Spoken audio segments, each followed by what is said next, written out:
শিক্ষকদের টোটালি রাজনীতি থেকে দূরে থাকা উচিত। কারণ আমরা দেখতে পাচ্ছি যে শিক্ষকরা শুধুমাত্র রাজনীতি করছে তাদের নিজেদের স্বার্থে বা নিজেকে কোনো কিছু থেকে প্রোটেক্ট করার জন্য। তো যেই রাজনীতি শুধু ব্যক্তি স্বার্থে, সুবিধাবাদের জন্য, পা চাটার জন্য, দলান্ধ হবার জন্য, সেই রাজনীতি থেকে শিক্ষকদের সরে আসা দরকার এবং সেই রাজনীতি টোটালি বন্ধ করা দরকার। কারণ যেই রাজনীতি আপনার সমাজের জন্য কল্যাণ বয়ে নিয়ে আসবে না, দেশের জন্য কল্যাণ বয়ে নিয়ে আসবে না, বা আপনি যে পেশায় আছেন সেই পেশাজীবীদের পক্ষে আপনি কথা বলতে পারবেন না, সেই রাজনীতি আপনাকে অ্যাভয়েড করা উচিত, আপনাকে ত্যাগ করা উচিত। বা আমাদের যারা বিভিন্ন পেশাজীবীর মানুষ আছি আমরা যদি আমাদের পেশাজীবী মানুষের পক্ষে যদি সেই রাজনীতি যদি কথা বলতে না পারে, তাহলে সেই রাজনীতি টোটালি অ্যাভয়েড করা দরকার। আপনি একজন শিক্ষক, যখন আপনি রাজনীতি একটা ব্যানারে চলে যাবেন, তখন যে আপনার যে গ্রহণযোগ্যতা সেটা কিন্তু কিছুটা বিতর্কিত হয়ে যাবে। কারণ যেই দল ক্ষমতা আসবে সেই দলেই আপনি তখন সেই দলকে নিয়ে আপনি ব্যতিব্যস্ত থাকবেন। মানে আপনার নিজের যে দলে আপনি রাজনীতি করছেন, যে দলের জন্য রাজনীতি করছেন, সেই দল নিয়ে আপনি ব্যতিব্যস্ত হয়ে পড়বেন। এখানে আপনার ক্লাস হ্যাম্পার্ড হবে। এছাড়া আপনি যখন আপনার দল ক্ষমতায় থাকবে না, তখন আপনার কারণে পুরো একটা শিক্ষা প্রতিষ্ঠান একটা ঝামেলার সম্মুখীন হবে। মব সৃষ্টির যেটা আমরা ইদানিং দেখছি, এটার অনেকেরই রাজনৈতিক ব্যাকগ্রাউন্ড ছিল এবং তারা বিগত সরকারের আমলে কিন্তু প্রত্যক্ষভাবে রাজনীতির সাথে জড়িত ছিল। এবং আমরা ইদানিংও দেখছি যে আবারও সেই রাজনীতির ছত্রছায়ায় শিক্ষকরা আসছেন।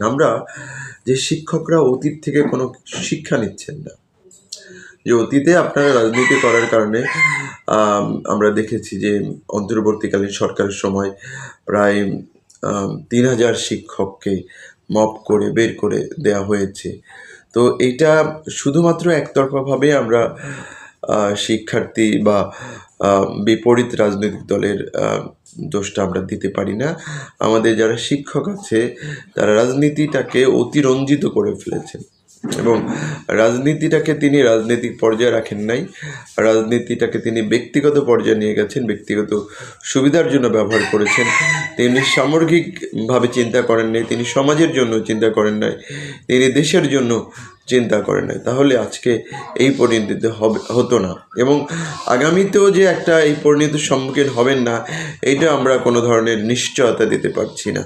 তাহলে আপনারা এই যে আবার নতুন করে রাজনীতিতে জড়িয়ে পড়ছেন এবং আবার তৈলমর্দন করছেন, দলান্ধ হচ্ছেন, পা চাটাচাটি করছেন শুধুমাত্র ব্যক্তি স্বার্থের জন্য, শুধুমাত্র স্বীয় সুবিধার জন্য।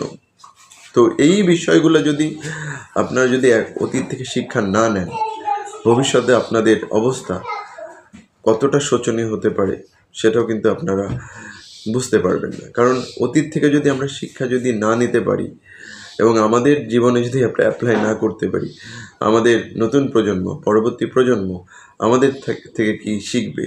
আর সবচেয়ে বড় কথা হলো যে শিক্ষকরা কোনো দলের জন্য না, শিক্ষক বৃন্দ সমগ্র দেশের জন্য, দেশের সকল জনগণের জন্য, দেশের সকল সম্প্রদায়ের জন্য, সকল পেশাজীবীদের জন্য। তো আপনি যখন একটা দলের মধ্যে চলে যাবেন, আপনি আপনাকে বিতর্কিত করে ফেলছেন, আপনি সেই দলের ব্যানারে চলে যাচ্ছেন। তো আপনি তখন আপনার যে গ্রহণযোগ্যতা প্রশ্নের সম্মুখীন হবেন।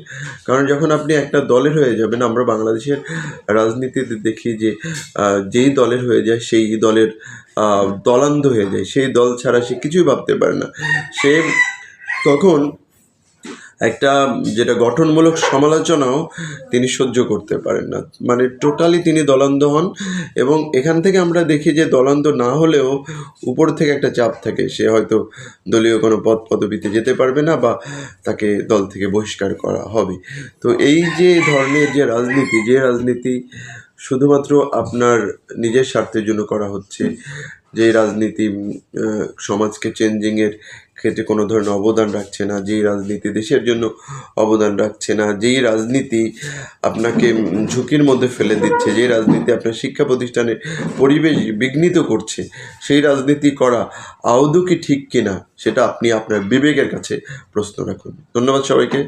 আসসালামু আলাইকুম। সবার সুখ সমৃদ্ধি কামনা করছি।